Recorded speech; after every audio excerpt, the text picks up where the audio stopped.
Sophia Johnson had always lived in a world of glass and gold.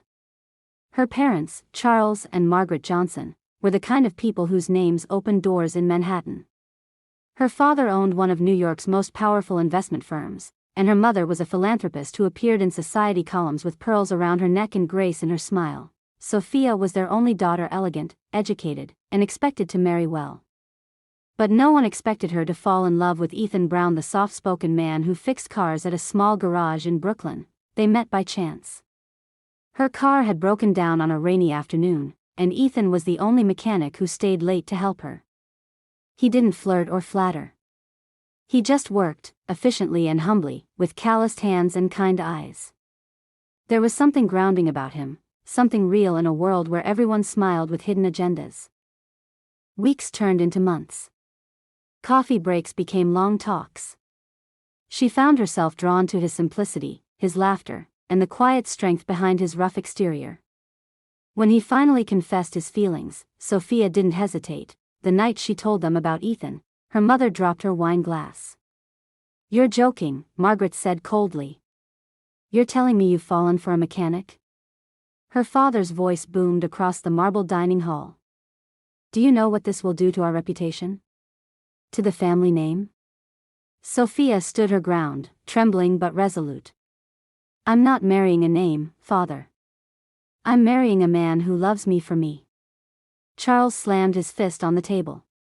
"If you marry that man, Sophia, you're no longer my daughter." And she did. She married Ethan in a small city park with only 2 witnesses and the whisper of the wind as music. As they walked away from the altar hand in hand, Sophia smiled through her tears. She'd lost everything she'd ever known: wealth, comfort, family, but she still had Ethan, and that, she told herself, would be enough. The first year of marriage was both beautiful and brutal. Sophia traded luxury for love: silk sheets for second-hand linens, fine dining for noodles eaten over candlelight because the power had been cut again. Their small apartment in Brooklyn had thin walls and a leaky ceiling, but to Sophia, it was a home built on heart, not inheritance. Ethan worked long hours at the garage, often returning with grease-stained hands and tired eyes. Sophia found work as a receptionist at a local clinic, earning just enough to keep food on the table. They didn't have much, but they had laughter. On good nights, they'd sit by the window, share one cupcake, and talk about their dreams bigger than their struggles. Still, some nights were harder than others. Sophia's old friends avoided her now. Her calls went unanswered, her invitations declined. Her parents' circle treated her like a scandal, the heiress who ran away with the poor boy. One winter evening, she ran into her mother at a charity gala she had been assigned to help with. Sophia had smiled nervously, clutching her clipboard, but Margaret's eyes had been cold. "You look tired," her mother said softly, her tone dripping with condescension. "I hope your new life is everything you imagined." Sophia swallowed her pride. "It's not easy, but I'm happy, Mom." Her mother's lips curved into a cruel smile. "Happiness fades, darling. Money doesn't." And then she turned away, her perfume lingering like a memory of a life Sophia could never return to. That night, Sophia broke down in Ethan's arms. He didn't tell her to be strong, he just held her. "One day," he whispered, "they'll see what we're made of. We just have to keep believing." From that day forward, Sophia carried those words in her heart like armor. She and Ethan began saving every dollar, every tip, every bonus. Ethan dreamed of owning his own auto shop someday, and Sophia dreamed of turning her love for helping people into something greater. The world had turned its back on them, but they refused to give up. They had each other, and that was where every empire began. 3 years passed, and life remained modest but steady.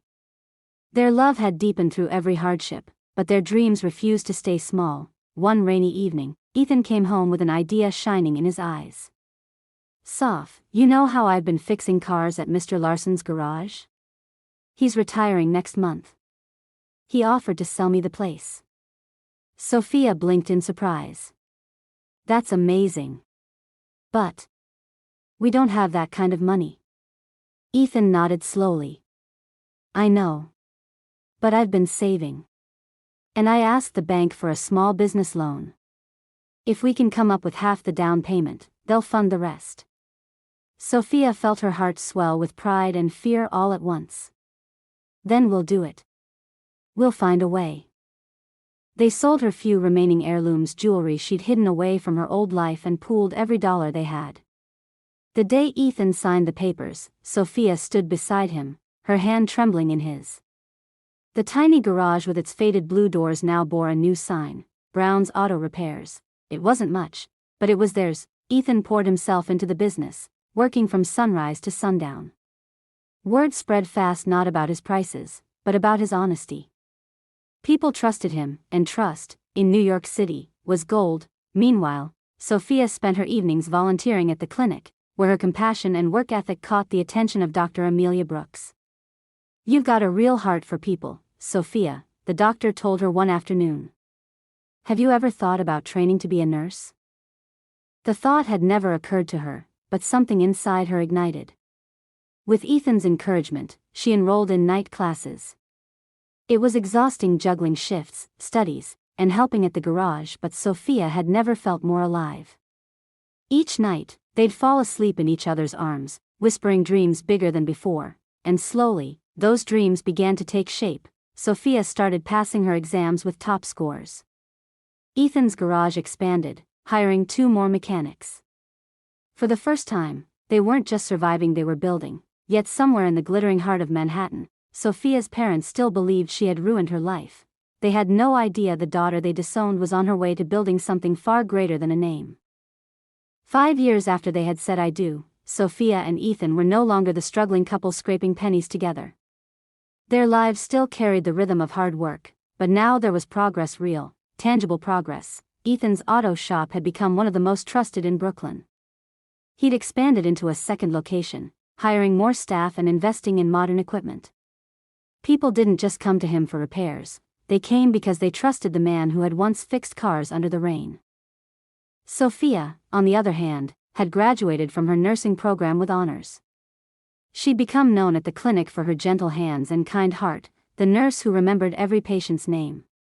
But she wanted to do more, something that would give back to the same community that had embraced them when no one else did. That dream came true one afternoon when Dr. Brooks approached her with an idea.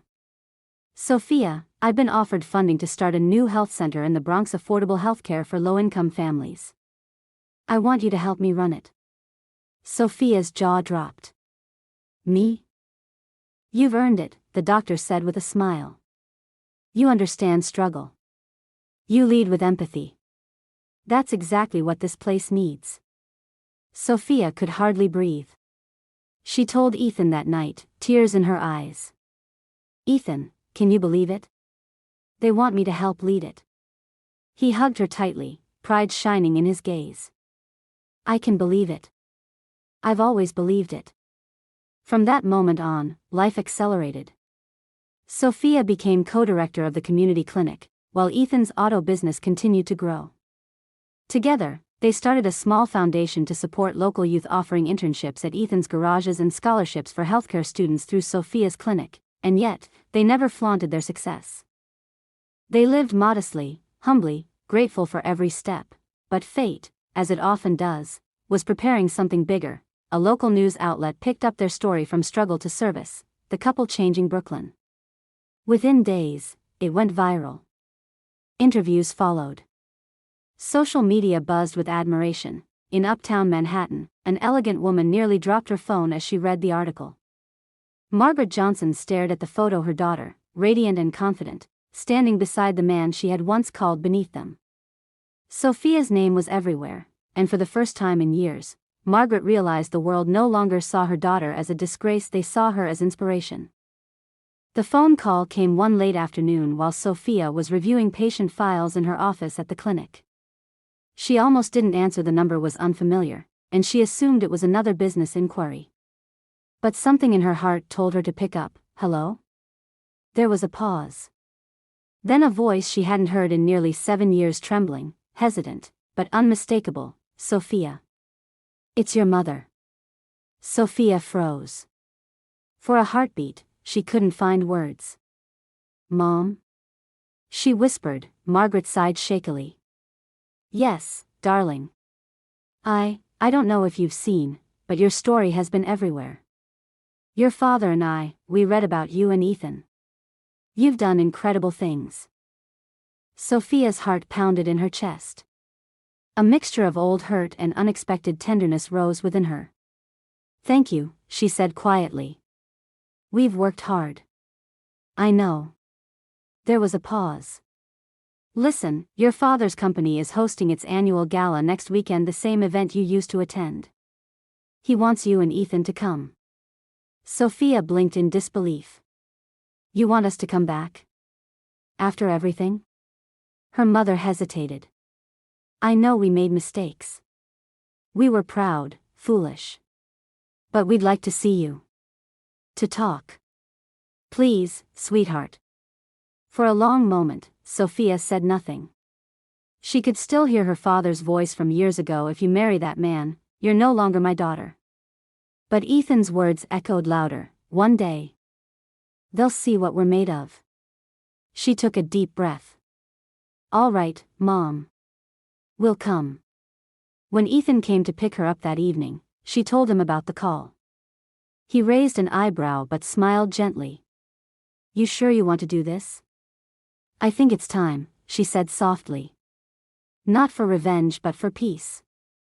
Ethan took her hand. "Then we'll walk in there together. The same way we always have." That night, as Sophia stood before the mirror choosing a dress for the gala, she caught her reflection and smiled. She wasn't the naive girl who once trembled under her father's disapproval. She was Sophia Brown, a wife, nurse, and leader, and she was walking back into that world not as the daughter they lost, but as the woman she had become. The night of the gala shimmered with Manhattan elegance, the clink of champagne glasses, the soft hum of violins, the gleam of chandeliers dripping with gold. The Johnson family's annual event was always the talk of the city, but this year, whispers filled the room for a different reason. Sophia Johnson was coming back. When the grand doors opened, all heads turned. Sophia walked in on Ethan's arm, every bit the vision of grace and strength. She wore a deep emerald gown that complemented her rich brown skin, her hair swept elegantly to the side. Ethan looked effortlessly dignified in a black tuxedo, his quiet confidence commanding the same respect once denied him. Gasps rippled through the crowd. "Is that Sophia?" Someone whispered, "She looks incredible." "Isn't that the mechanic she married?" Margaret stood near the entrance, her eyes glistening with tears. She tried to blink away. For a moment, the years of silence melted. "Sophia," she breathed, stepping forward, "Mom." They embraced, tentatively at first, then fully, the kind of hug that carried both apology and forgiveness. When Charles Johnson approached, his usual commanding presence faltered. His hair had grayed, his eyes softer than Sophia remembered. "Sophia. I've been a fool," he said quietly. "I thought I knew what success was. But seeing you and Ethan, what you've built, I realize I knew nothing." Sophia smiled gently, tears shimmering in her eyes. "We all make choices, Dad. I just made one that cost me everything. And gave me more in return." He swallowed hard, extending a hand to Ethan. "I misjudged you, son. I hope you can forgive an old man's pride." Ethan shook his hand firmly. "It's all in the past, sir. What matters is now." As the music swelled, Sophia and Ethan were led to the center of the ballroom. Guests surrounded them, not out of curiosity anymore but admiration. The event's host took the microphone and said, "Tonight, we celebrate not just business success, but the power of perseverance and love. Please, a round of applause for Mr. and Mrs. Brown. It proof that love and hard work can build empires no money can buy." Applause thundered through the hall. Margaret wept openly. Charles placed an arm around her, pride softening his expression. "She's everything I hoped she'd be," he murmured. Later that night, as Sophia and Ethan stood on the balcony overlooking the glittering city, she turned to him with a soft smile. "Do you remember when we used to dream about this city, back in that tiny apartment?" Ethan chuckled, pulling her close. "How could I forget? You said one day, New York would know our names." She leaned her head against his shoulder. "Not for fame, but for what we built together."